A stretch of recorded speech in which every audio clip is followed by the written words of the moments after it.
everybody. Happy New Year, and welcome to the January 13th, 2026 Community Reinvestment Agency Board meeting.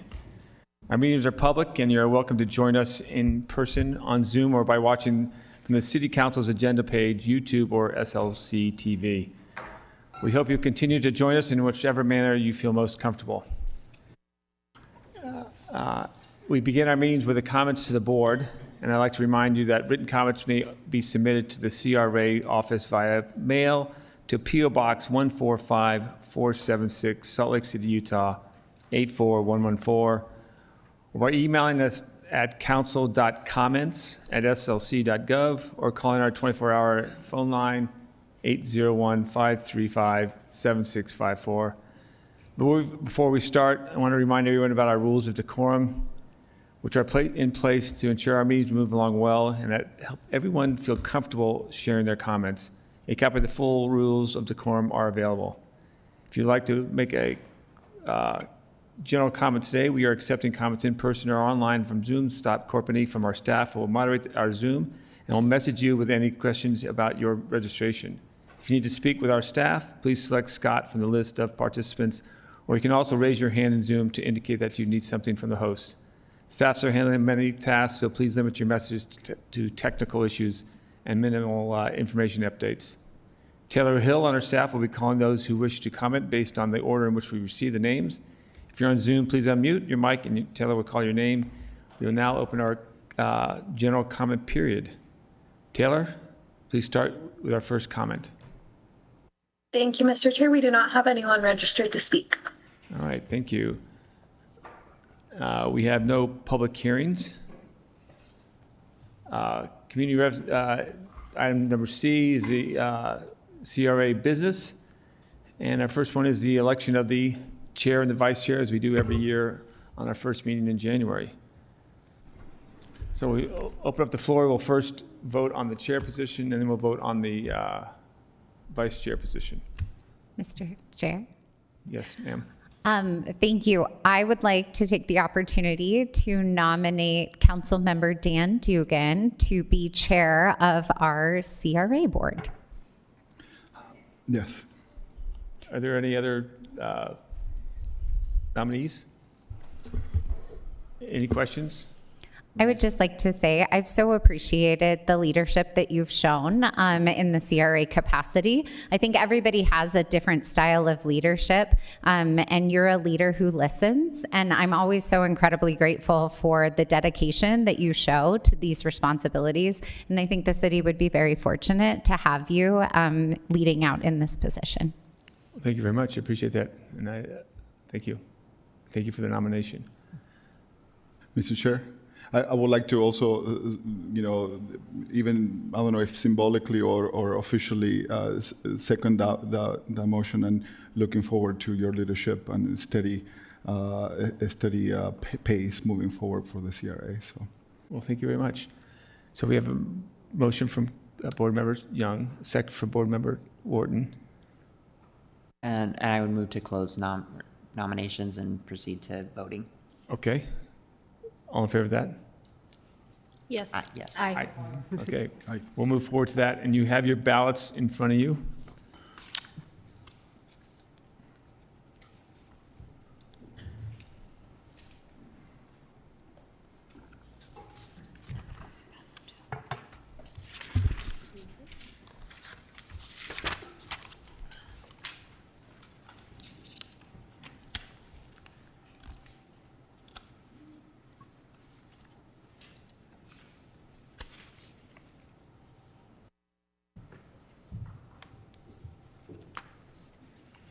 I guess I should just make a few little comments here. I really appreciate the board, and I really appreciate the confidence in me that's sitting in this position.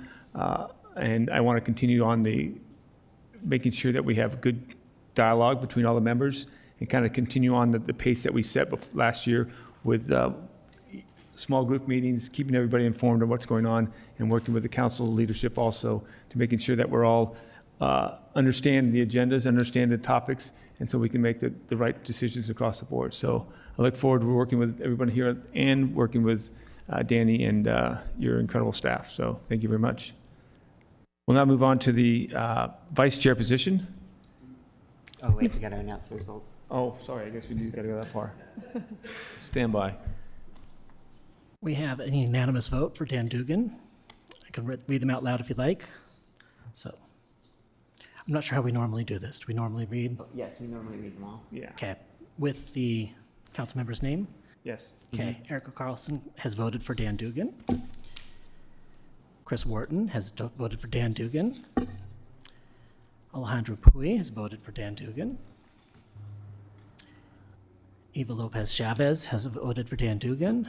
Sarah Young has also voted for Dan Dugan. And Dan has voted for Dan Dugan. Congratulations, Dan Dugan. Thank you. So that motion passes. Tough vote. Mr. Chair, sorry, I'm just going to pipe in because Councilmember Petro is online and she also sent us a text message saying her vote is for Dan Dugan. So I just wanted to make sure that the minutes reflected that. Thank you very much, and thank you very much, I also Victoria. have that. Take care of the little ones. All right, that passes unanimously. We'll now move on to the vice chair position. So look for a nomination for the vice chair position. Mr. Chair, I move to nominate Councilmember Lopez Chavez for the vice chair role. Second. I have a motion and it's from board member Carlton, a second from Carlson, second from board member Young. Any discussion on this item? Mr. Chair, if I may, Yeah. before the vote, I want to just give the opportunity to explain what being a vice chair for the CRA means to me.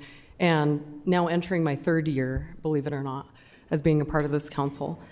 In these 3 years, I've actually worked in my private role building and developing both LIHTC and now modular housing, and being on the frontier of new housing projects. And it's something that I really want to attribute those skills to as I continue to learn and build that expertise in both fulfilling the preservation and stewardship of our neighborhoods. I think one of the best things that we can do, and we're seeing across America, is cities stepping up and using their CRAs or RDAs to expand home ownership opportunities, something that absolutely affects the generation of Salt Lakers that are seeking to anchor themselves permanently and build families, to stabilize those neighborhoods and to help our small businesses. So I'm really excited, and I want to share how much energy we have for both Ballpark Next, Rio Grande, the Station Central Area Plan, Main Street, and then Granary. Lots of parcels within our city that have the opportunity to build momentum and to showcase what Salt Lake City does best, and that is build housing. So let's build, baby, build. Thank you very much. If no further discussions, your board packet's right in front of you, or your nomination package. Oh, yeah, sorry. Move to close nominate. I don't know if we're supposed to close. Did we close? Want to close nomination? Sorry. Do we normally like close nominations or can we just vote? Because we already did. I thought we did close Okay, nominations. I move to close nominations and proceed with voting. I'm Second. glad you did that. Second that. All in favor? Aye. Aye. Aye. Okay. Okay. We only do this once a year. I know. Thank you.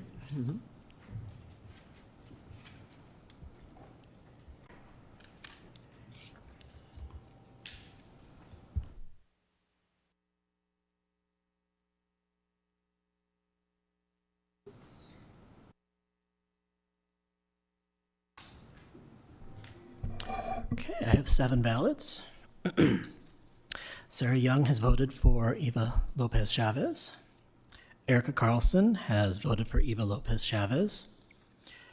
Chris Wharton has voted for Eva Lopez Chavez. Dan Dugan. He didn't put his first and last name on here, know. sorry. Dan Dugan has voted for Eva Lopez Chavez. Alejandro Puy has voted for Eva Lopez Chavez. And Eva Lopez Chavez has voted for herself. And I have an electronic vote from Victoria, also for Eva Lopez Chavez, making it unanimous. All right, that is unanimous. Congratulations, Board Member Eva Lopez Chavez. Great. All right, we'll move on to item, you can stay there or you can move over here. It's all up to you. You want to, okay? All right, great.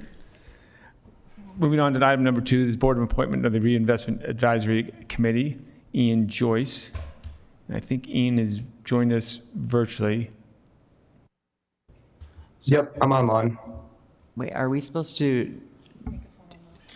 No, are we supposed to do the seating situation right now? Because if so, I would like to ask that we just, unless anybody has any strong feelings, I would just prefer to stay here for the CRA where I'm currently sitting for this CRA year. Does anybody else care? Yeah, about okay, we'll stop it there. Does anyone want to move seats? Strong support for not messing with the seating. So where does Councilmember Petro usually sit? Yeah, I think in this case, because Eva will go to the front, I think Victoria will probably come here. Victoria, I usually sit where Councilwoman Carlson is sitting. Councilmember Mono used to sit in the chair seat, which is why she's in my seat right now. Right. Yeah, So are you okay, Victoria, just sitting where Ava's sitting, or do you want to move from there? This is something to which I do not want to dedicate energy. I will literally go where the path of least resistance is. Okay. okay, so you'll take over where Okay, cool. Ava's Let's sitting. do that. Okay, Just so you know, I'll be making a similar motion when we get into our council meeting. So, gotcha. Right. okay, thanks. I will offer similarly strong support for it then. Yeah, I also do not care about this topic, so would like to streamline it as fast as we can. Perfect. Thanks. Thank you. If we want to adjust later, we'll do that later, but right now we got our seats, so perfect. Thank you. Back to the agenda item, board appointments of the Reinvestment Advisory Committee, Ian Joyce. And I think Ian will join us virtually. Yeah, I'm on the meeting. Can you all hear me? We hear you loud and clear, Ian, and thank you for volunteering to join the Reinvestment Advisory Committee.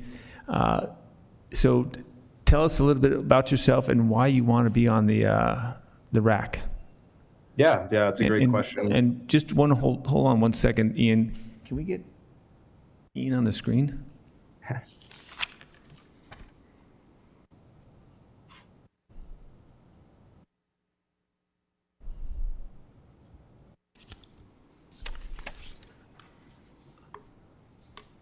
All right. All set? Now we got you live and in person. Well, Somewhat. yes. Yeah, so hey everybody, my name is Ian Joyce. I'm originally from Chicago, Illinois, and I went to the University of Illinois, studied environmental economics and policy, did my minor in urban studies and urban planning, and then followed that up with a master's of applied economics. From there, I went on to work for the Department of Energy, working within the home energy rebate programs. And then ever since things kind of got messed up with the federal government, I've moved on to working with Park City. And my current role is as a senior economist with Park City. So I think my background provides me a good blend to work on the Community Reinvestment Board, Advisory Board. And the main reason I really want to be on this board is just to be more involved directly in my community. I have really enjoyed working with Park City so far, and I would love to have some type of impact, similar impact here in Salt Lake City where I live. Thank you very much, Ian. I appreciate it very much. Any questions or comments for Ian? No, but I really appreciate your desire to support your local community, but also I really appreciate your working with Park City on their front too. So you're doing it on both ends here, and I really look forward to that. As these board nominations go, you'll be put on our consent agenda, and in about less than an hour, we'll be voting on that agenda here, and you can stay on the line if you want to, or you can jump off. It's up to your discretion. But I appreciate your desire and your passion to support the city. So thank you. Gotcha. Thank you all for taking the time. Thank you. moving on to item 3, the resolution of the accessory dwelling unit financing program term sheet modification. We'll have Austin's coming up and Brown also coming up, project managers for the CRA. Thank you all. So we're here to propose an approval of 2 modifications to the term sheet for the accessory dwelling unit construction loan program. And we have some slides, so let's pull those up. Okay, next slide, please. So the 2 things that we're proposing to change are, 1, to remove the right of first refusal on all borrower homes. We'll explain why. And then the second is to remove the partial loan forgiveness. We'll explain that one too. Next slide, please. So just a timeline thing. This isn't crucial to go over, but we have, back in summer of 2024, released the NOFA to find a partner to work with us on this loan program. And then through the process have selected a partner in CDCU, Community Development Corporation of Utah, to manage this construction loan program. And back in March of last year, the CRA board approved the term sheet for this program. Since then, we've been working on contract negotiation, and CDCU has been finding applicants for this program. And they've already got 15 or 20 pre-approved applicants that are looking forward to getting money through this program to build an ADU. So we're in the final stages of contracting and just hoping to modify these 2 little things. Next slide. Just to highlight this program, it's essentially a construction loan for 2 types of borrowers. The first type is for a homeowner that's earning up to 80% of area median income, so a lower income homeowner who can rent the ADU at any rent they would like. And then the second is a higher income homeowner earning greater than 80% of area median income that will be rent restricted. They'll have to rent their ADU at an affordable rate, so renters earning 80% AMI or less. And this program is funded at $2.9 million, and we expect it to finance about 15 to 20 ADUs in this first round. Next slide, please. Just another program details. So these loans will be up to $200,000. This is just a refresher. You all probably remember this. Loans up to $200,000, 30-year amortization payments, terms of 5 years with a 5-year extension, a 3% fixed interest rate, a $2,000 origination fee.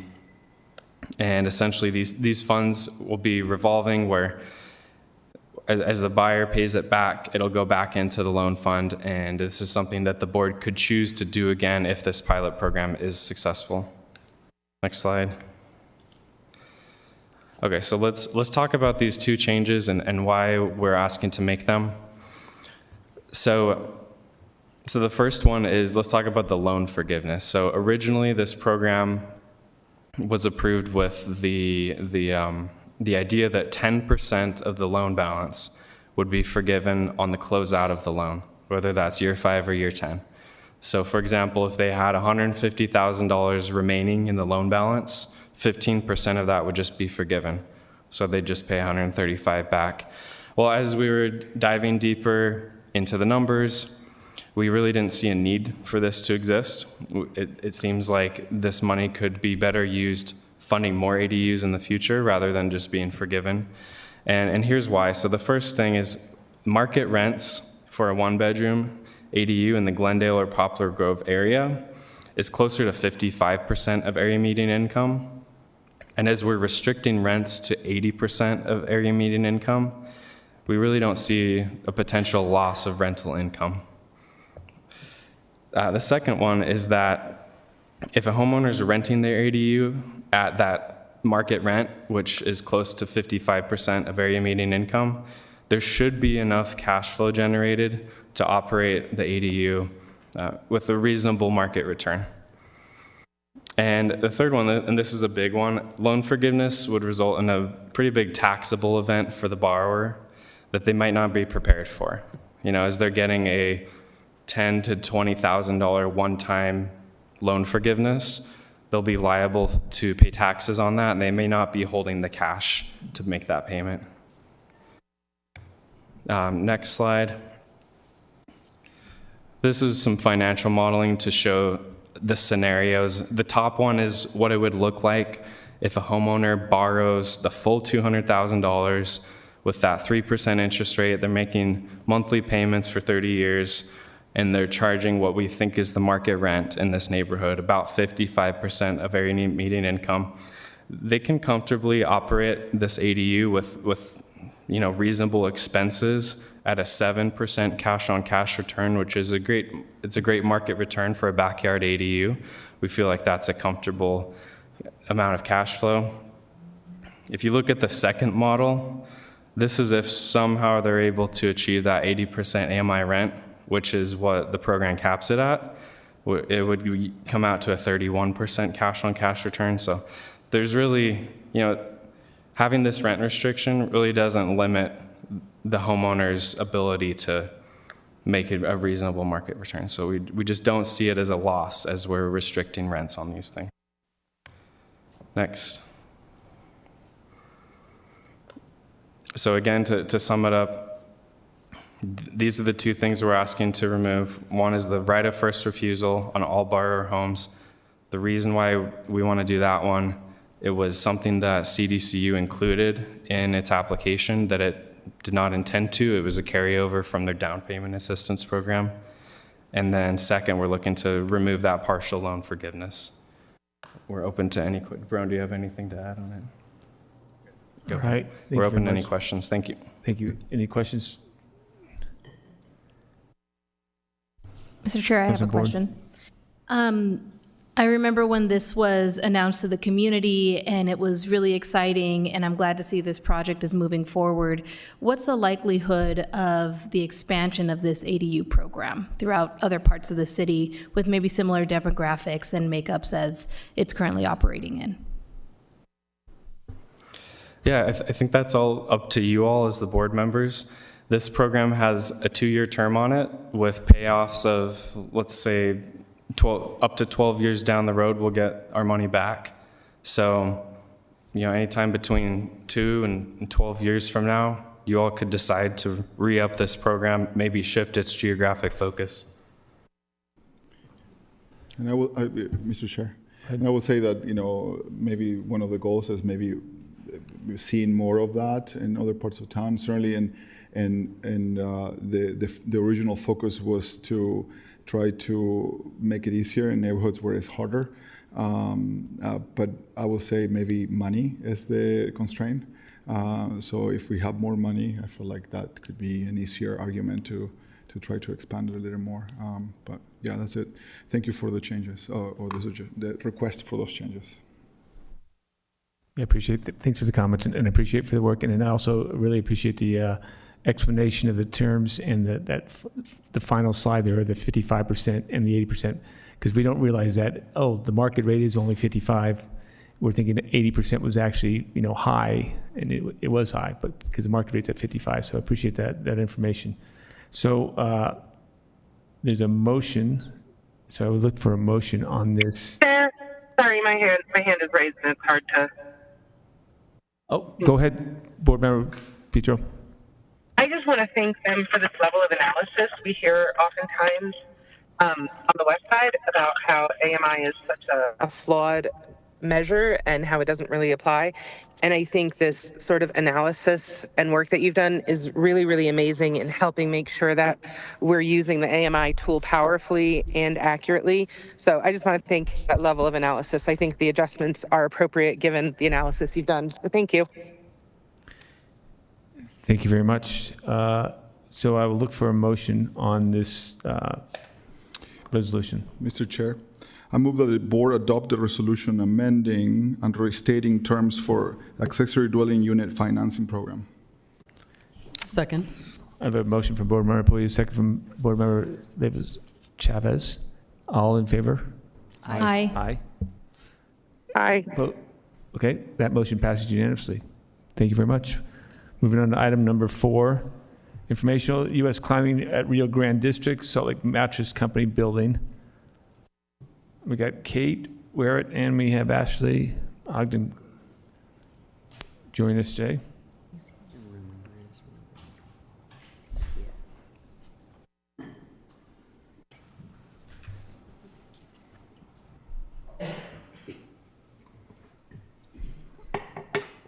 Great. Before I turn it over to Ashley, I just wanted to point out a couple of the public benefits that, well, all the public benefits that were included in the term sheet for USA Climbing. This includes equitable and inclusive programming, transportation demand management strategies, activation of the historic Salt Lake Mattress Company building, which is what we'll be discussing today. And the final item was design, construction, management, and participation in the maintenance of an outdoor plaza. So you'll be looking into the one public benefit, but the others are not changing. Thanks, Kate. This item, as Kate said, is related to the USA Climbing development that will be going in the Rio Grande district. And there's a specific focus on the historic Salt Lake Mattress Company building and how it will be incorporated into the project. Next slide, please. So we are asking the board to consider two options today, or methods for reuse of the historic warehouse, one being adaptive reuse and the other being reconstruction using the historic brick. Next slide. So the mattress building was acquired by the CRA in 2002 with the intent to include it in the redevelopment strategy for the neighborhood. It is located in a National Historic District, but unfortunately is one of few remaining historic structures in the immediate area. Its presence reinforces the historic character of the area, and it sets the design tone for new development that will surely soon surround it. So these graphics were taken from our Rio Grande District Vision and Implementation Plan. It highlights Salt Lake Mattress and the Macaroni Flats buildings by having them bookend a north-south running plaza that is located at the heart of the district. And if you're not familiar with Macaroni Flats, that is another historic warehouse that the CRA purchased with the intent to save it. We ultimately partnered with ArtSpace to adaptively reuse it for residential and commercial uses. And it's a very cool project, and we feel that something similar can be achieved with reuse of Salt Lake Mattress Building. Next slide. So here are some pictures of the building over time. Every historic photo I've seen is of the front, so this 1907 photo is the best we have to use as a reference. The building did suffer damage in the March 2020 earthquake. We had an engineering firm evaluate its stability and worked with the board to get funding to shore it up just to keep it standing until we could find a new use for it. The photo on the right was taken after the super studs were put in place, and this is generally what the building looks like today. Next slide. And just for a quick background on the USA Climbing project, in the spring of 2023, the CRA was asked to explore potential locations for the USA Climbing development. Their focus ultimately landed on the Rio Grande site at 310 South, 500 West, the corner site with the orange pin on it. And during negotiations, we encouraged them to incorporate the mattress building into the project, which is labeled with the star. Next slide. So after a lot of back and forth, both parties agreed on a draft term sheet that was approved by the board in July 2024. The full project is to include 3 primary components: the new construction of the primary climbing training facility, construction of the outdoor plaza to be used for events, and the rehabilitation and activation of the Salt Lake Mattress Building. And that is anticipated to include publicly accessible food and beverage and retail uses, as well as USA Climbing's private offices on the top floor. So CRA in that term sheet did commit to reimburse USA Climbing up to $6 million for costs associated with rehabbing the building up to what's commonly referred to as a warm shell. So it would have necessities like, finished drywall, HVAC, lighting, but no specific tenant improvements on the interior. And the board's approval of the term sheet served as the green light for USA Climbing to move forward with the project. They hired an architect and construction contractor and advanced the design. Next slide. So this is the current site plan for the project, and you can see that early concept was carried through. So on the top right, we have that outdoor plaza. The large L shape is the new construction, and then on the bottom left, that red rectangle is the Salt Lake Mattress Company building. Next slide. So these next few slides will cover the proposed design for the mattress. So the primary alterations between the historic and the proposed conditions are outlined in red. So this is the front facade. And in the historic photo, you can see there is a loading dock that was historically accessed by a rail car. So that resulted in a first floor that is elevated above ground level. And because the historic and new buildings are being merged, the floor levels need to match across the two buildings. So the plans show the removal of the loading dock and also the lowering of the first floor by about 4 feet so that it actually sits at ground level.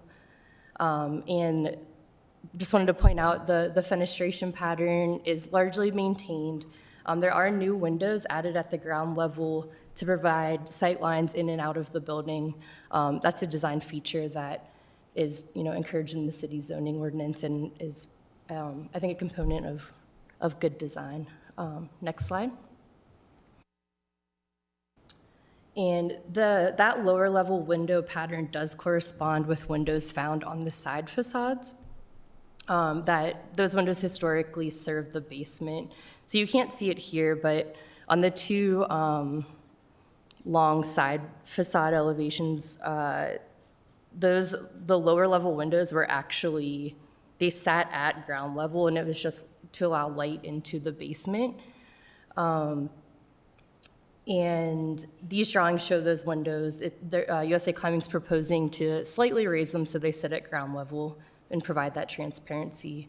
Mr. Chair, quick question. So for clarification, the rectangles in red of the first floor, those are basically currently window wells, basically, and they will become actual windows when the floor gets lowered. Is that what you're referring to? Yeah, so the lower level windows, those don't currently exist. They didn't historically exist on the front or back or rear facades, but they do exist on the side facades, and it was for that a basement level, and it's hard to describe, but the basement, like right now, it's partially buried because of that loading dock. Got it.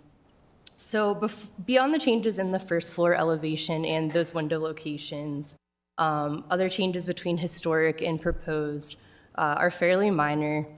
They include flattening the roof line. Right now, the roof line, as you move from the front of the building to the back, it steps down in elevation. So flattening that out largely for ceiling height reasons on the second floor.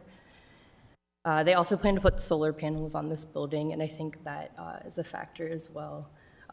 There is a large elevator shaft, if you've ever seen that building. It is not original to it, so they're proposing to remove that. And then there's just a minor chase on the western elevation where I don't know what actually ran through that chase. It might have been a grounding cable or something like that, but it's a pretty minor bump out in the brick that they are proposing to remove. Next slide. And this just better illustrates that interface between the mattress building and the new construction. This is the primary entrance to the training facility. This is the rear of the Salt Lake Mattress building, which is planned to have a retail space. So you would walk through that. You can kind of see that alcove. That's the primary entrance. And you can see a portion of that eastern elevation is exposed in the back. Next slide. So, in the reason we're all here today is as USA Climbing continued to do their due diligence on the planned work for this building. They engaged a construction contractor to look at the costs, and a structural engineer looked at the safety of the building and recommended an installation of additional structural reinforcement before beginning any work. They also engaged a local masonry expert who found that large swaths of the brick are currently unstable and will need to be removed and reinstalled, so that further compromises the building's stability. So to complete what we're calling the adaptive reuse option, the contractor would essentially need to add more reinforcement to hold the building walls in place while they remove the current first floor in areas of damaged brick. An alternative option raised by USA Climbing would be to reconstruct the mattress building using CMU, concrete masonry block, that is clad with a historic brick on both the exterior and the interior. So instead of it stabilizing and working around the building shell, the building would be deconstructed slowly with the historic bricks removed one by one. They would be cleaned and stored on pallets until they're reappointed. And next slide. So unfortunately, both options would come with added costs for various reasons. Adaptive reuse, that first option, the total cost estimate is $7.3 million. So that's $1.3 million over the CRA's committed contribution of $6 million. Reconstruction with the CMU and using the historic brick would require an additional $250,000. That is the request. And USA Climbing has indicated they're unable to fill the gap under either scenario. Next slide. So just coming back to the request to consider the two options, adaptive reuse or reconstruction, just some considerations. Both options would result in an aesthetically similar end product in the same location. Both options require additional funding, albeit at different scales. Both options involve removal and reappointment of large swaths of historic brick. Reconstruction would minimize safety concerns during construction, which is, I would say, probably the primary motivation between proposing the alternative. And reconstruction would result in a more energy efficient building. It does support USA Climbing's goal to achieve on-site net zero status. The project currently is being designed to be all electric between both buildings, and they've told me they're nearly net zero and still trying to account for additional capacity to help achieve that. Next slide. I think this is the last slide, just kind of outlines the next steps associated with either option, but for adaptive reuse, if the board, if that was the preferred option today, staff will explore potential funding options to fill that $1.3 million gap. It would likely require future budget action by the board. And the board may want to consider amending the term sheet to allow for the increased financial contribution. And similarly with reconstruction, the budget, the additional $250,000 is already allocated to a project that we wouldn't need to come back with a budget request to support that. But similarly, the board may want to consider amending the term sheet. That's everything I had. Thank you very much, Ashley. Any questions? Mr. Chair. Would you say that reconstruction versus adaptive reuse, that one over the other is more reliable as far as the budget goes? Like, one of them basically gives us a gap of $1.3 million. The other one gives us a gap of $50,000. That's assuming that everything goes right. But if something goes wrong, which one of these options is the one that is most likely to go wrong? Yeah, that's a great question. I'm going to ask Steve Brown if it's okay to come up. He's the owner's rep for USA Climbing and could answer some of the more technical questions. And we are required, because of this agreement that we have, to reimburse for whatever we do with this building under our agreement with the climbing, U.S. climbing, right? Yeah, we committed to reimbursing up to $6 million. Okay. And what happens if we don't? If we don't reimburse USA Climbing? No, I'm asking is what happens if we only reimburse to that amount? What the premise over here is that this is costing more. Right. What happens if we don't reimburse more than we have agreed? Yeah, I'll let Steve take that one. Yeah, and Steve, make sure you just go ahead and state your name also, just for the record. Thank you. My name is Steve Brown. I'm the development consultant representing. And bring it just a little closer to your mouth.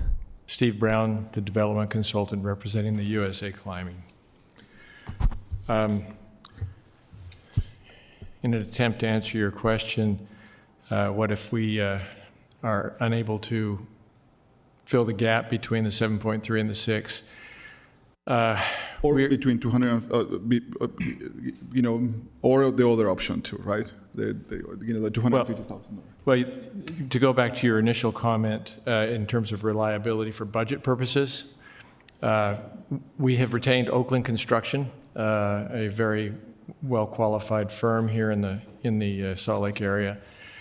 They are fairly confident that $6.25 million budget would satisfy all needs. We've asked them to be very specific. They're working off of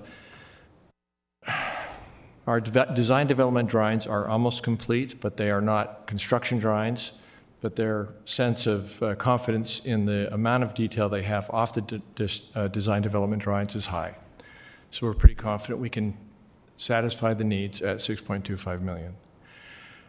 We don't have the capacity to make up the difference between 6.25 and 7.3 million, to be candid.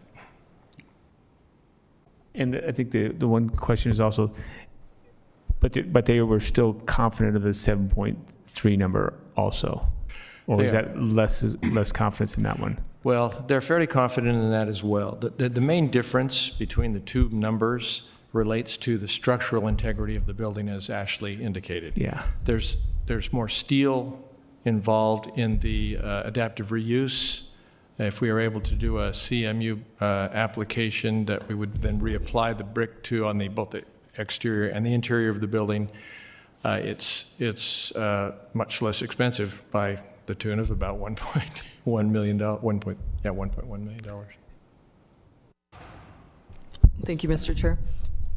This reminds me a lot of the Pickle and Hyde building, which I got to tour, and I just want to remind folks that a lot of our buildings lack seismic integrity right now, and so I think this is great that you came in front of us to explain what's happening with the building. I think this is still a type of promotion. I'm just curious if we ever set a standard within the CRA, because I just worry that this sets a precedent on decision-making in the future. We see a lot of these buildings coming up in our loan program seeking gap financing, and just curious, because that's been a topic that's been discussed amongst the CRA commissioners over and over again.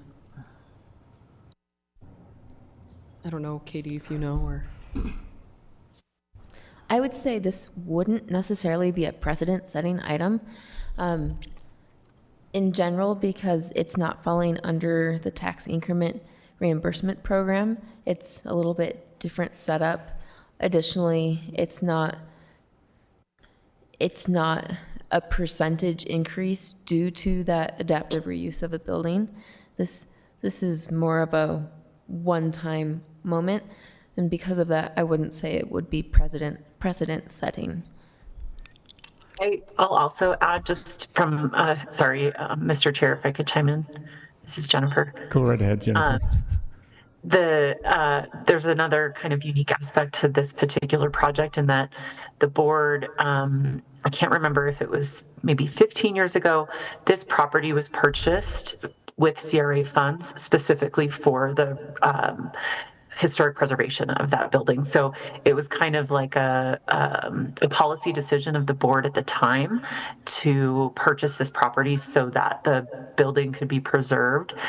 rather than it being like a private property owner who is approaching the board for funds in order to preserve the building. So just, various shades of a similar problem, but again, to reinforce what Kate said, it's just a little bit of a different situation. Doesn't mean that the question is still not relevant about what the board's policy should be now. And I think this board could absolutely establish what goals it has for what the definition of adaptive reuse means and what the definition of historic preservation is and that kind of thing. Yeah, thanks for that clarification, Jennifer. I mean, I think for me, I know there's been discussions of what historic preservation is. I'm actually in favor of a full takedown and rebuilding of the structure personally. I wouldn't say that's defining it as historic preservation. By definition, that wouldn't be a rehabilitation.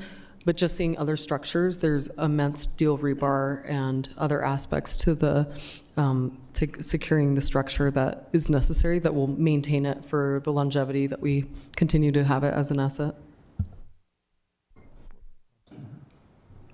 Thank you for this presentation, and I'll say that I'm excited about the activation of this parcel of land and the way in which it could revitalize the area around it with the National Training Center.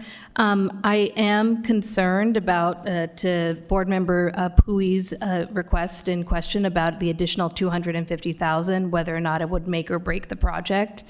In doing my due diligence on it, it looks like the project has received close to $21 million in public funding for this revitalization effort, and I feel unlikely in allocating additional funding towards it. Mr. Chair. Yeah, go ahead. If we are put in a situation where this wasn't a building there, we will be the price tag will be so much lower, right? If saving this building is what we are, as a city, we're sort of trying to accomplish and play owners to the historical aspect of the site. The city, I think one of the concerns I have, certainly, the state of our financial placing as a city, right, and funds, and I want to make sure that we are careful with that. I also know that we have invested quite a bit of money on keeping this structure standing. We bought a crane, I don't know, those metal things that we're putting to hold the building. I believe that we purchased those to keep this building, and I feel like we have invested long term to maintain the building. I'm in favor of the cheaper option and sort of reconstruction, because it means only $250 versus $1.3 million. Now. Are there ways to make that $250,000 less? Maybe that question goes to both of you, our partner on this project, but maybe also to CRA. What do we do with those metal things? Can we resell them? I think that they were not cheap. Can we get a little money? I know, Danny, you're very creative. Do they hold any value? Scrap metal, I mean, they're stealing fences from our facility, so I wonder if there is anything that we can back and reduce the cost of this a little bit.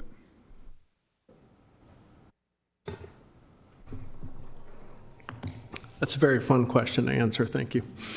I appreciate you remembering that, yes, we did in fact invest to buy the super studs, and at the time we appreciate the board's support of that, because that was a calculation of how long would it take to rent them and what was the breaking point for buying them, and that's how we came across that decision. Steve can tell you how many times I've asked them if they would like to buy those from us, but USA Climbing and Oakland Construction to date have not been a willing buyer, and I don't mean to make light of that response, but that's a way to answer that. We don't know if there's a resale value in them. We certainly will look at that. If nothing else, they would end up on the city's surplus site, and we'd look to get anything out of them that we can, but they were a couple $100,000. Hope that there would be a use for them and a value there. And if that's the case, then that would obviously go to offset any investment we have for additional funding in the project. But that's not something I think we can answer right now, as much as we would definitely do our due diligence on that at the time. Thank you. I mean, they were expensive. Obviously, it was the right choice versus renting. It would have cost us. So, good job on that. But any way to get some of that money back, maybe it makes this $250,000 a little less painful for all of us. So, generally, I'm in favor of the reconstruction as a cheaper, a more reliable option, a safer way of keeping respect to the history of the area.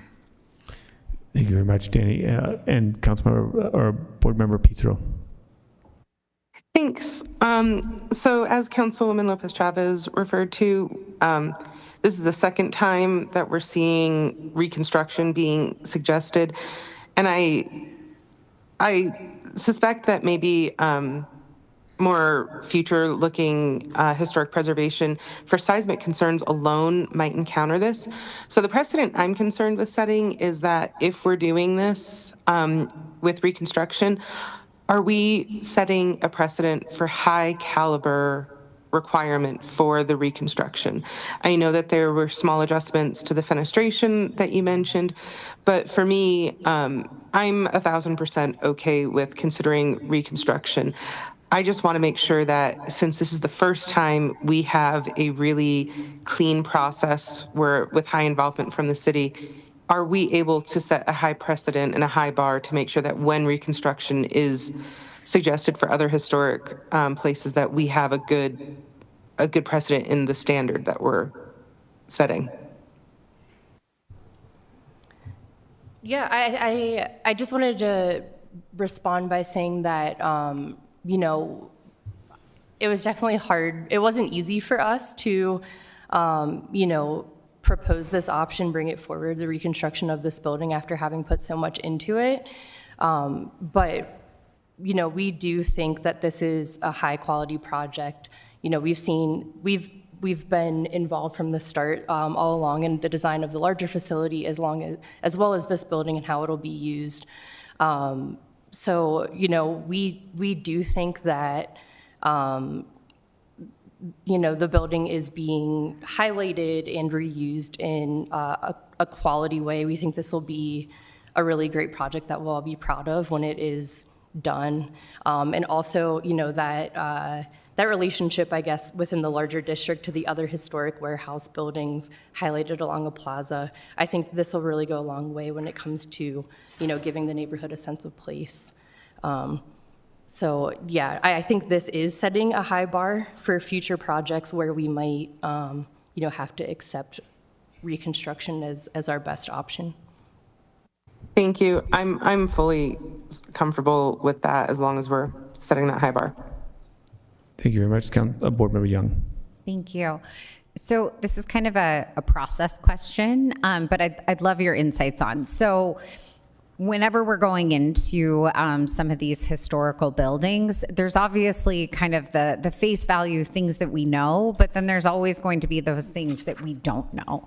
And I guess like hindsight being 2020, should we have taken an additional step related to like the vetting and consideration of this building? Or is this, in your expert opinion, just outside the realm of, something that would have been that we would have come across had we taken additional steps? Just curious.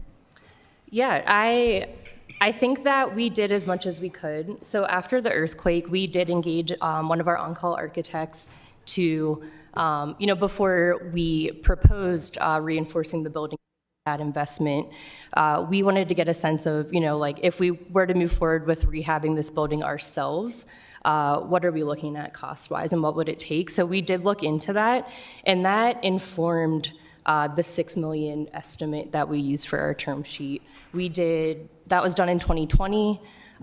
We did, escalate that cost based on what was going on in the construction industry, which 2020 to 2024 was crazy escalations.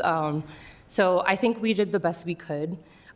Historic buildings like this, I think, are always going to be a bit of an unknown. surprise. Yeah. Yeah. That's super helpful. I would, I guess, just open the door that, you know, as we kind of learn from this experience, if there are additional steps that you think would be valuable for us to take in regards to vetting and consideration in the future that we've learned from this process, not to hold this up or to hold this building to that standard, but I do think that it would be helpful for me and the other board members just to kind of understand what those takeaways are so that we're kind of learning forward in that space. Yeah, absolutely. Thank you. Any, Lopez Chavez? Yeah, I just wanted to echo that I think if there's a way in the February meeting to make sure that we are privy of the seismic analysis of the structure, I think that's good. And I just want to remind folks, it is a 99-year ground lease. And so the alternative is, again, a fallow ground, abandoned parcel, unutilized assets. And so I can respect those comments and simultaneously know that this is a part of our city that desperately needs it. And we're an Olympic city. And this is USA Climbing. And as somebody that goes and boulders on the weekends for fun, I know that this is a great way to incentivize and revitalize this part of Station Central. So I'm really excited. Option 2 would be my preference. I think this is going to sustain a building and structure for a longer amount in the full allotted time of that 99-year lease. Mr. Chair, Danny, will you allow us to maybe you're looking for a motion to... No, I think this is just information. There's no action. Just information? Yeah. No action required today. No action today. Will it be okay for you to try to sell those things and report back and see if we can get some money out of it? We can start looking at We what can that paint them if you want. opportunity is.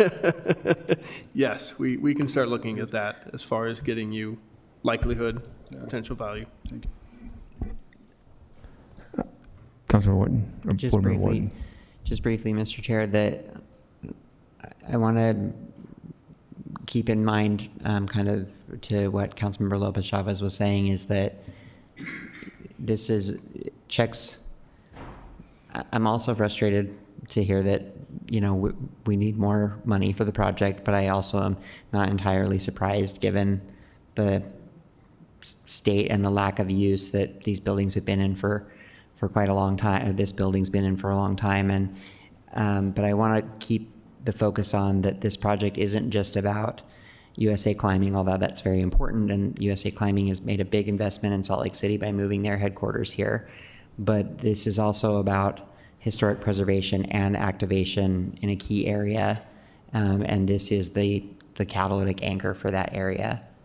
And I know there's always reasons to allocate more money, so I definitely don't want the message to be that. I want to see multiple options.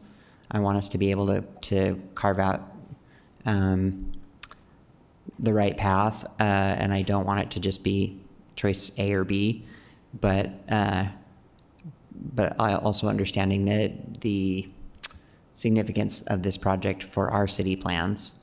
So thank you. Mr. Chair, just to clarify some of my earlier comments, I'm supportive of the National Training Center. I think it has an opportunity to transform an area of town that sorely needs the investment. I think I am struggling to understand how $250,000 is truly the gap when it's relatively, in the scheme of a large project, not a large sum of money. So wondering, you know, I know that the project has received $15 million from the state as part of its investment. And so wondering, have you also spoken with state partners about additional investment in the project? If I could clarify, when I was responding to Councilman Pugh's comment or question, I was talking about the $1.3 million gap, not the $250,000 gap. We are still in a process of finalizing pricing. We isolate the cost of the mattress building reconstruction very specifically from the National Training Center. If we are able to complete that building at $6.1 million or $6.17 million, we will do so, and of course not request reimbursement for any money over and above that which it actually cost us. What we're saying is the $6.25 million is what we feel is necessary to allow us to proceed. When I said that we don't have any other capacity, we are a 501c3 entity. We are actively engaged in a capital campaign. And so there is still a degree of dynamic movement in numbers, but we thought it would be best for us to come back at 6.25 confidently so that we didn't have a shortfall that we couldn't make up. So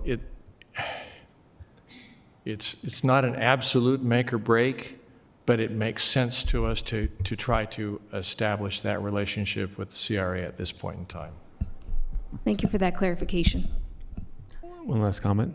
I think a better way of asking that question might be if you'd be willing to share, maybe not the whole pro forma, but just the pieces that you believe are going to be accelerated or see increased cost. I think one of the things that helps us is showing us very clearly the performance of your line of operation and what that assembly is going to look like. Because a lot of us haven't been to the construction site, we haven't put together pieces of brick. And I think that helps us. I got to go see Pickle and Hide, and so I've seen this process, and it's really efficient actually, but it is a sorting, it's an actual manual mechanism of, you wouldn't demolish, but you would lay over the brick. You'd basically take apart whatever wall or structures are there, and then you would fabricate and see what bricks are soft, what components can be used, what can be used artistically, et cetera. I think that's the type of inventory and process that would help us. Would that be helpful, council member? Yeah, that'd be helpful, but I think my larger concerns are really just around the $250,000 of additional public funding towards the project.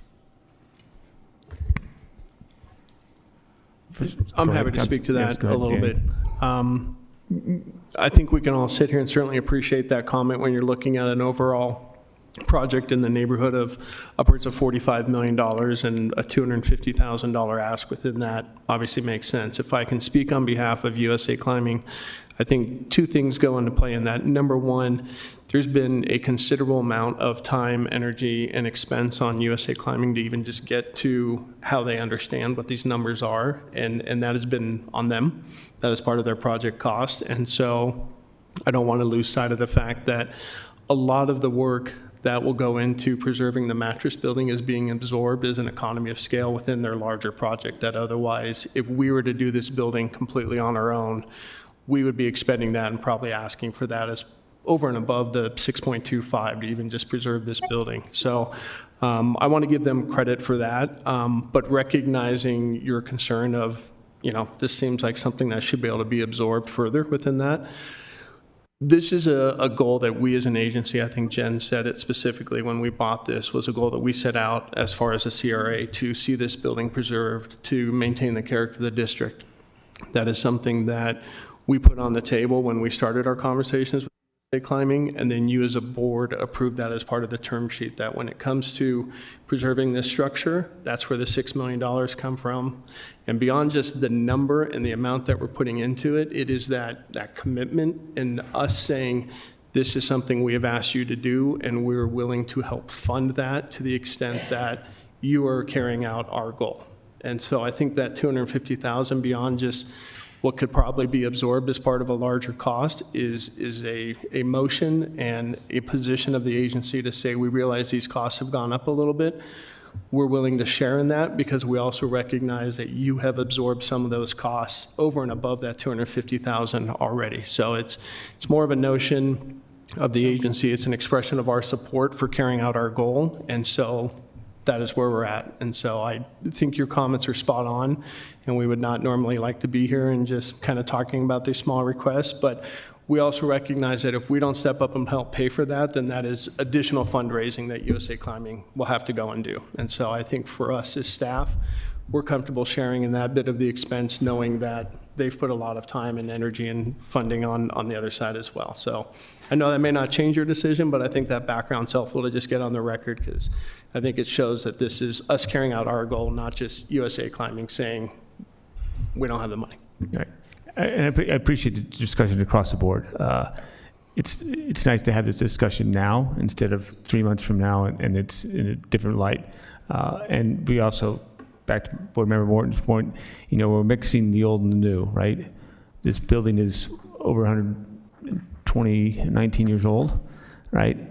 And so we need to take that context and the work that we're going to keep it as best it can as it was originally.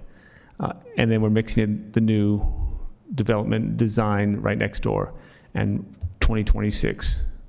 So I appreciate all that effort, and I appreciate the passion to make sure we restore one and then we build another new place right next door, because that is Salt Lake City but it doesn't happen without conversations like this and an open conversation like this. So appreciate everybody's effort, and we'll look forward to I think we have a couple answers there, but other than that, thanks a lot and have a great day. Thank you. We're moving on. I'm where are we? Number 5, straw poll, City Creek daylight design plans.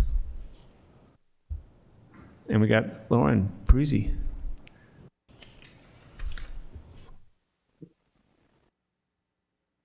Hi, everyone. I do have a few slides if we can pull them up.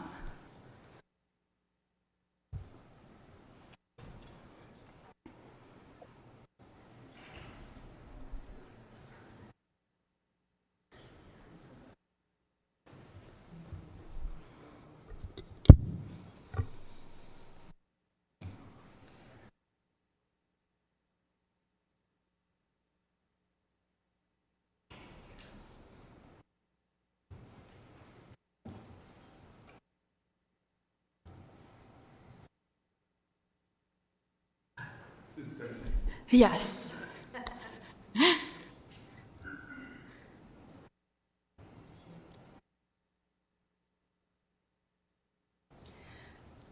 I could probably get started.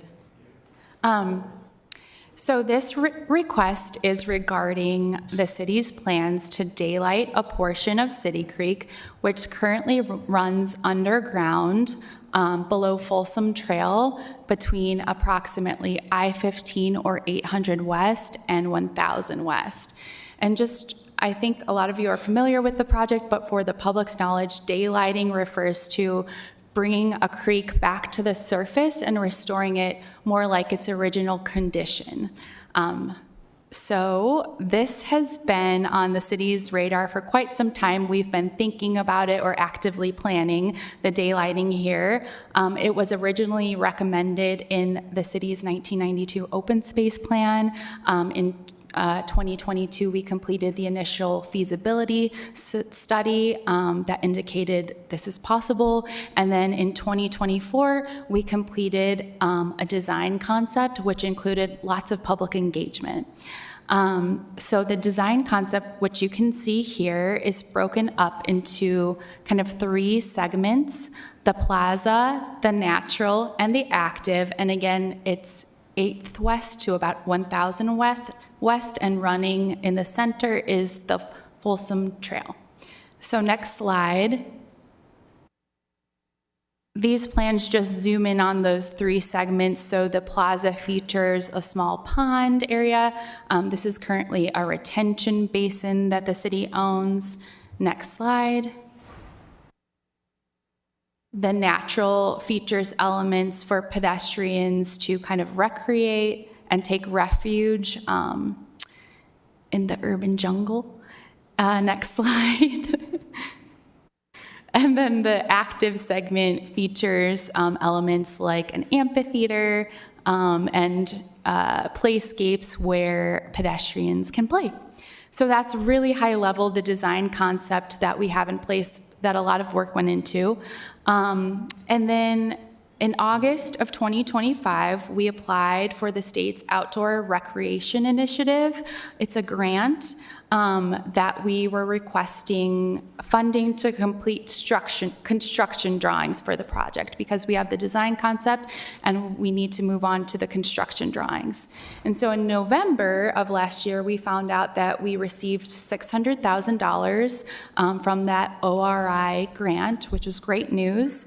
Over the past few budget years, the CRA has been putting a little bit of money towards this project. If we can skip to the next slide, you can see here the funding sources. So we put away about $185,000 so far for this project. And it's estimated that the construction drawings will cost about $1 million. So as you can see, we have a funding gap of about $260,000 to complete these construction plans and move this project forward. And so that is why I'm here today, for you all to consider a straw poll request for this funding of $216,000 that will come from the city's North Temple Infrastructure Improvements fund. And I should mention that this project is in our North Temple project area, which is why we have been working on it. Any questions? Sure, Councilmember Young, or Board Member Young. Just a quick question. How much money do we have available in that fund? Like generally what percentage would that be of the request? Let me look here for that number. So we have $360,000. Sorry, we have a total of $488,676,000. We're requesting the 216, and so remaining in the fund will be $272,000 approximately. And do we have any obligations or intent or plans? I just want to make sure we're not shortchanging something else in terms of moving this planning piece forward. That's a great question, Board Member Young. And I think we kind of contemplated that when we were setting up the straw poll request, and there's been talks about kind of streetscape along North Temple. In general, we're concentrating a lot of our investment along the Folsom Trail in terms of the properties that we've acquired, Shover's Electronics and the other few properties, but nothing is set in stone. And so we felt it was a good use of funds, and we still have a little bit left over. We'll be, reviewing the North Temple budget for this upcoming fiscal year soon, and maybe can iron those details out. But I guess all that to say, nothing was allocated officially, but those were the ideas we had of what else it could go to. Helpful, thank you. Board Member Lopez Chavez. Oh, Bowie. Thank you for the presentation. I have multiple questions. One, it's very hard for me to. I love the daylighting of the project. I've been supportive of it throughout, but it's also very hard for me to talk to my community about it when for 3 years we've been talking about landscaping parts of it, that we have money and there's no a tree planted anytime soon, and I struggle with the doing versus the planning part of our city, and there are multiple departments that are included in that. Yes. But so that I would love some thoughts about that. And then secondary to it, what is the estimated cost of construction? It's $12.1 million, but to speak to your first point, Board Member Pui, which is a great one, the Public Lands Department is actively working and has funding for the construction of landscaping along the trail, so that's already happening. This project focuses more on daylighting the creek itself, and then some of the enhanced amenities like the plaza space and the amphitheater. And so I will say, that's actively happening, and I think, I don't know their timeline, but it's coming soon. Okay. So well, that's encouraging that it's coming soon, because that, it really is frustrating, to we allocated the funding a while ago, several budgets ago, and we haven't seen a tree popped in that area. So I would love it clarity on the timeline. Certainly it's not your department, but it all connects for the community. Totally, yeah. For the community, it doesn't really matter which department and division is doing it. And so you said $12 million, basically, a little over $12 million to construct.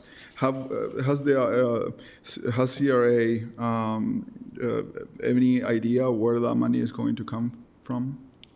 Yes, so that's kind of next steps, and we've been working closely with Seven Canyons Trust, whose mission it is, of course, to daylight creeks across the valley, and they have been helping kind of guide us in that, I would say, too, because they have some private donors that they're looking at, other grant opportunities.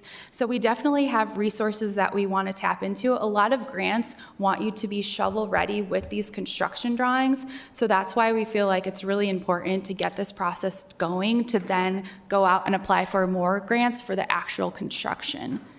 But definitely something that we are actively working on and planning. Councilmember Carlson. Thank you so much for making this presentation. It's good to see you. A couple comments. One, I appreciate the language accessibility in this, and that at least in the drawings that were shown, it's in Spanish and English. So thank you for going above and beyond in terms of that access. And second, just want to signal my support for the for daylighting projects such as this. I feel like it's so important to reconnect us to our natural world, and especially in communities that have been historically disconnected through zoning and other methods. And so I'm excited about this project. Thank you. Any other questions, comments? I have a comment. Go ahead. Just wondering where we're going to stock the fish. I'm just waiting to go fly fish out there. Yeah. No, but I'm eager to support this project. I'm very excited for it. Thanks. All right. Well, this. Thank you very much. All right. Board Chair. Go ahead. Yes. All yours, Victoria. Just pointing out another place where this overlaps with West Side concerns. We already have a really vibrant waterway that is imperiled and with compromised water quality because of the homelessness crisis. And so I just want to draw that attention to the fact that as we support projects like this, we are also supporting deep investment in solutions to these other issues that would compromise the quality of the investment and the ability of our neighbors to enjoy that investment fully. It's a comprehensive thing that we're committing ourselves to here, not just something that's pretty and aesthetically pleasing, even though our West Side neighbors definitely deserve it and should have it. Thank you. Just one final question. Can you kind of walk us through the discussions you have and the collaboration you have with parks on their planning and their ideas that they have? Yeah, that's a great question. So Parks is really aware, of course, that this is coming. And so the design that they're designing right now, and I think they're pretty far along, leaves space for the creek itself, essentially. And I think a lot of focus is kind of on the southern side of the trail because the creek itself will run on the north side. And we've been in talks in terms of, you know, where it makes sense to put in hardscape or if that should come later on. But definitely they're aware of this plan. They're aware of kind of the design elements and the design tone that the community was in support of, and are taking that into consideration with their drawings right now. Okay, appreciate it very much. So any final? No, I was going to say, suggest a straw poll. Well, I'm going to suggest a straw poll, but I'm going to add something to it. And you know, if you guys allow me to, you know, a straw poll to support the $216,000 from the North Temple Fund Strategic Intervention Program to complete the construction documents for this. But I would love a written briefing in connection with the public lands about the status of that and how those two projects are working alongside. I think that's key. I'm getting some good news, but I still would like to have a little more of a timeline, and I'm putting that on you, the CRA, to you know, get the public lands to give us the update together.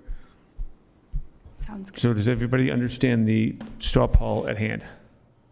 With the additional caveat of from Public Lands and CRA on the project status and the connection between the two. All right, show you the feelings. Victoria, state your feelings. I'll thumbs up it. All right, thank you very much. That Passes unanimously Thank you so much. as a straw poll. All right, moving on to item number 6, which is the Board Appointment Reinvestment Advisory Committee. And I think we have Adrienne Bell. I think she just walked in.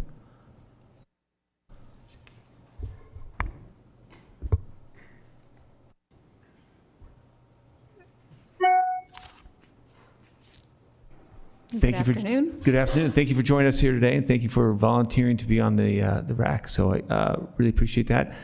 Just give us a little bit about yourself and why you want to be on the committee. Sure, happy to. So my name is Adrienne Bell. I'm a practicing real estate attorney here I've been in private practice for about 16 years. Before that, I was an urban planner. I have a graduate degree in urban planning. I worked with the city of Baltimore as a community planner for many years. And so I've been involved with the public sector throughout my career. I also served on the Redevelopment Advisory Committee about 10 years ago, then served on the Planning Commission. In fact, the last time I was in this room, I was on that side of the bench. Public service is something I believe in. I look for opportunities to give back to my community. This opportunity presented itself, and I thought it would be a great way to re-engage and get involved again with Salt Lake City. Thank you very much, and thank you for coming back to the stage. And we didn't run you away, you know. No. We didn't run you out of the office, so that's work took me away, but now I'm back. Well, thank you very much. Any questions, comments? All right, great to have you, and I appreciate your passion to serve us again on this endeavor. You'll be on our consent agenda in a matter of minutes, maybe now, so you can hang around here, but you can also feel free to go. Okay, but great. Love having you, and thank you very much. Great, thank you all. Yeah. We're on to the reports and announcements of the Executive Director. Madam Mayor. 0. Reports of the Chair and Vice Chair. Vice Chair. Just happy to be here. Great. I have nothing else to report, but Happy New Year, and I'll pass the time now over to Danny. Reports and announcements of the staff. Thank you, Mr. Chair. We have our presentation, if that's ready to go. Let me first start by saying congratulations to our new chair and Madam Vice Chair, or condolences, however you want to take it, but we look forward to continuing to work with you on all things CRA related. So next slide, please. Want to start with a quick update on Gallivan Center. While winter has finally come with the cold temperatures, Gallivan has been very successful with our ice skating. We've had over 43,000 visitors ice skating already this year. And as we look coming into the next few months, we're increasing our opportunities and activation with a partnership with Salt Lake Figure Skating. Gallivan will start doing skating lessons and events as part of their winter programming. And so if you haven't been to the ice rink, please come by and support it and spread the word.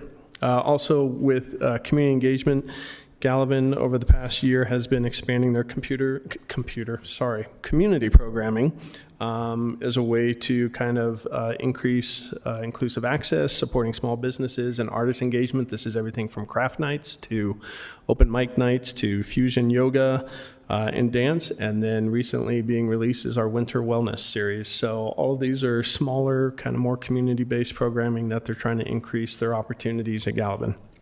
And then, despite it being winter, they also continue to have food truck rallies on Tuesdays and Thursdays with over 600 trucks participating in this over the last year and 32,000 meals served as part of those. So all of this is good news for the fiscal strength of Gallivan, as these all support our economic benefits and expanding programmings and revenue to help solidify Gallivan. So next slide, please. Wanted to make the board aware of an upcoming ribbon cutting on February 10th at 11 a.m. for the Victory Heights project. If you're not familiar with this project is the conversion of a former medical office building on 11th East and 1st South, where my kid's pediatrician used to be. So I was a little sad that they had to move, but excited for this project as it's converting the office building into 88 residential units that range from studios to 3 and 4 bedrooms. and AMI levels of 25 to 50%. So this is a great way to expand our affordable housing opportunities on the east side and in a high opportunity area. You as a board in 2023 approved just over $2 million to this project to help further our affordable housing goals. So if you don't have information on that ribbon cutting, that should be either coming to you or being worked on right now. Next item, I promise this is not a gratuitous plug for our new council member, but we wanted to announce what we're looking to put out as far as funding availability for ballpark activation. This is a program that we are proposing to help support additional community-focused events as part of activating the ballpark.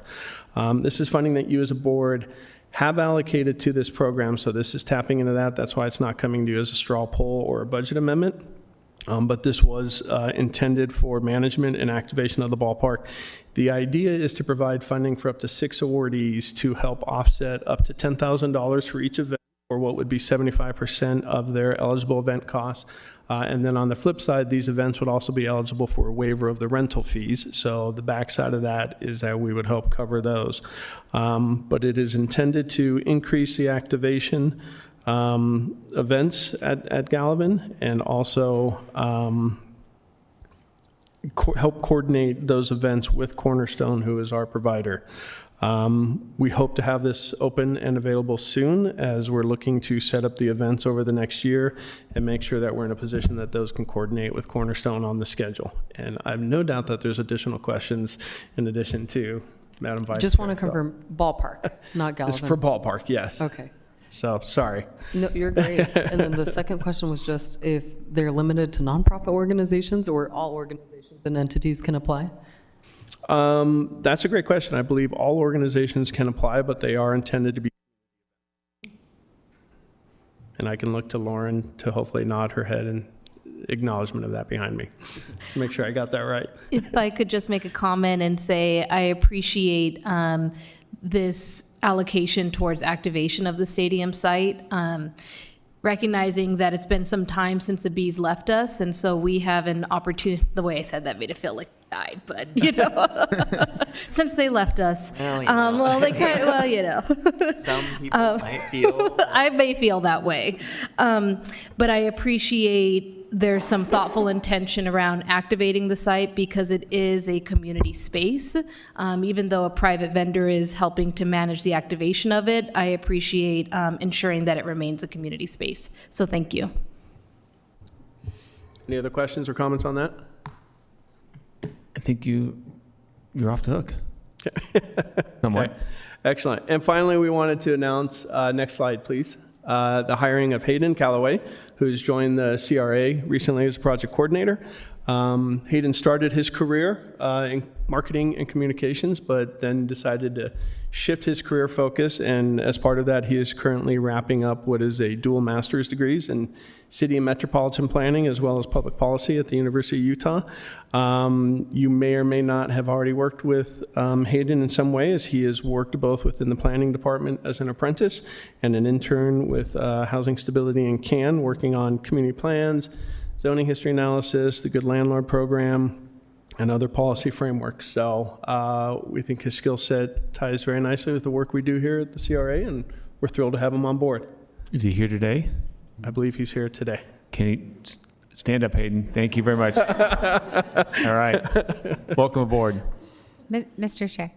Yes. Just real quick, I so appreciate that you create opportunities for individuals who are joining us in more of those volunteer internship roles to be able to find a pathway to employment here. Like, to me, that is one of the most promising things about this city, is that we're helping individuals find and grow their passion and then moving them into places where they can then help feed their families, like, you know, based on that. So I know that that's not the case every time, all time. Sure. And I know we've stolen from you. Bless you for continuing to grow. But to me, I just wanted to give a shout out to Hayden for being willing to like engage in that process, working here for free, but then moving into that space where it's your expertise that we're relying on. So thank you. I appreciate that. Certainly, I think the credit goes to the planning division and community and neighborhoods who created those opportunities. But to your point, He also worked with us prior to being hired on a housing survey as part of one of his programs with his master's program, but he certainly came highly recommended from those departments. And so we would certainly agree with you that the city's departments creating those opportunities is a great way to kind of pull from that pipeline, so to speak. And having started at the city as an intern myself, I would vouch for that as well. So next slide, I believe that's all we have. So I'm happy to answer any questions, and thank you again. All right. Thank you very much, Danny. And with that, we have no written briefings, no closed session, but we do have a consent agenda. I look for a motion on the consent agenda, which is the board appointments. Move for approval. Second. Motion from Board Member Pulido, second from Board Member Lopez Chavez. Any discussion? Seeing none, all in favor say aye. Aye. Aye. Aye. Opposed? That motion passes unanimously. We have no closed sessions, and we are adjourned. Mr.